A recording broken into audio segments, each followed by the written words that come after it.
Assalamualaikum warahmatullahi wabarakatuh. Perkenalkan, nama saya Desi Kristiani Manik. Saya dari kelas K221 MNR. Di sini saya akan mempresentasikan perilaku organisasi, yaitu tentang materi kepemimpinan. Nah, sini kita akan membahas apa itu kepemimpinan. Kepemimpinan ini ada 3 dari beberapa ahli.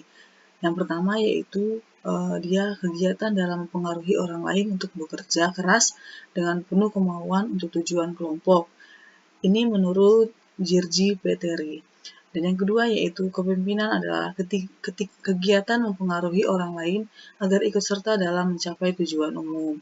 Ini menurut H. Coontz dan C. O'Donnell.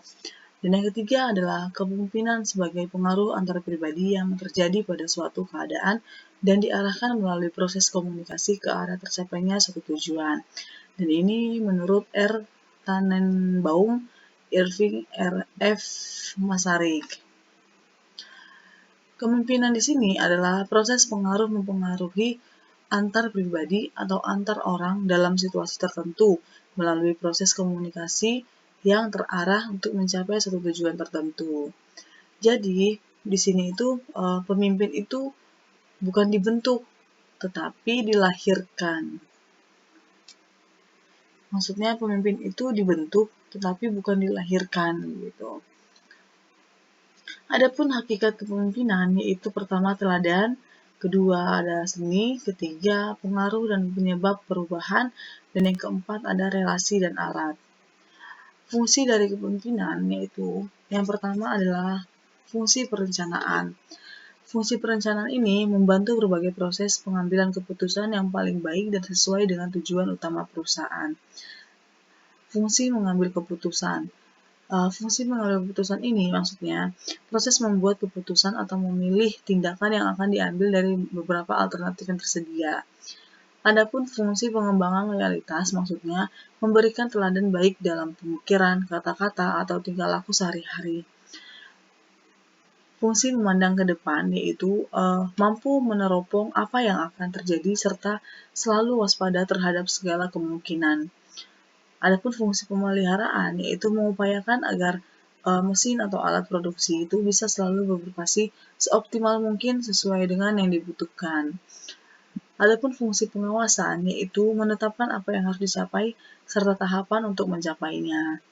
Dan fungsi menjalankan tugas maksudnya adalah pemimpin yang harus konsisten menjalankan tugas dan bertanggung jawab untuk mencapai tujuan yang ditetapkan.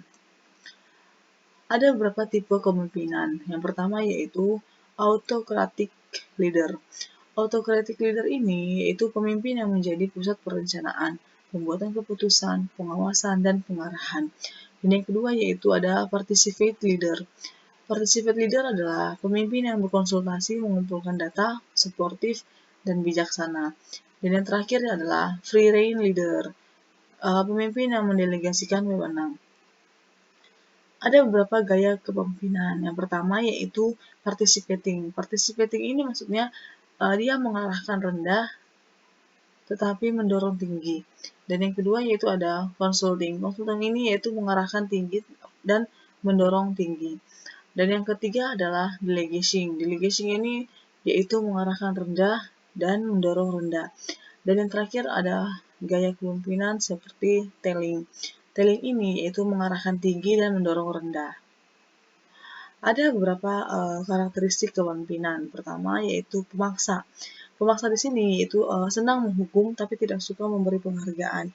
Kedua, tidak suka menerima umpan balik, berpendapat bahwa orang-orang pada dasarnya dipaksa untuk bekerja. Yang kedua karakteristiknya yaitu pendobrak. Pendobrak ini seperti kayak motivasi tinggi, one man show, terus kurang perhatian pada orang sekitar, dan standar mutu yang tinggi tetapi sikap kepemimpinan yang kurang baik. Ada yang ketiga yaitu penguasa. Penguasa ini yaitu pendapat disampaikan secara halus dan terselubung, terus hukum dan penghargaan yang berimbang, menerima umpan balik yang terkait dengan kepentingan pribadinya. Dan yang keempat ada karakteristiknya yaitu penyayang. Penyayang di sini seperti kayak suka memanjakan anggota atau bawahan. Kedua, selalu memberi penghargaan, tidak memberi hukuman. Ketiga, nyaris tidak bisa memiliki rencana kerja dan nyaris tidak bisa mengatur pekerjaan sendiri. Dan ada yang kelima karakteristiknya yaitu demokrat. Demokrat di sini punya rencana kerja terperinci, menanyakan pendapat setiap orang, menaruh perhatian pada orang-orang, dan yang terakhir yaitu karakteristik kepemimpinannya yaitu pembina. Pembina di sini seperti kayak menetapkan tujuan dengan jelas, suka menerima dan memberi umpan balik, bawahan mempercayai dan menghormati. Baik, kesimpulan yang dapat saya tarik dari materi kepemimpinan yaitu di mana kepemimpinan mungkin sangatlah penting bagi jalannya suatu organisasi. Karena apabila sebuah organisasi berjalan tanpa adanya kepemimpinan yang baik dari anggotanya, maka setiap masalah yang muncul dalam perjalannya organisasi akan sulit untuk diselesaikan secara tepat dan efisien, yang mengakibatkan tujuan adanya organisasi terhambat dan kepuasan dari tercapainya tujuan tersebut mungkin presentasinya akan sangat rendah. Baik, cukup sekian materi presentasi yang saya sampaikan yaitu tentang kepemimpinan. Kurang lebihnya saya mohon maaf apabila ada kesalahan kata pada saat menyampaikan materi. Sekian dan terima kasih. Wassalamualaikum warahmatullahi wabarakatuh.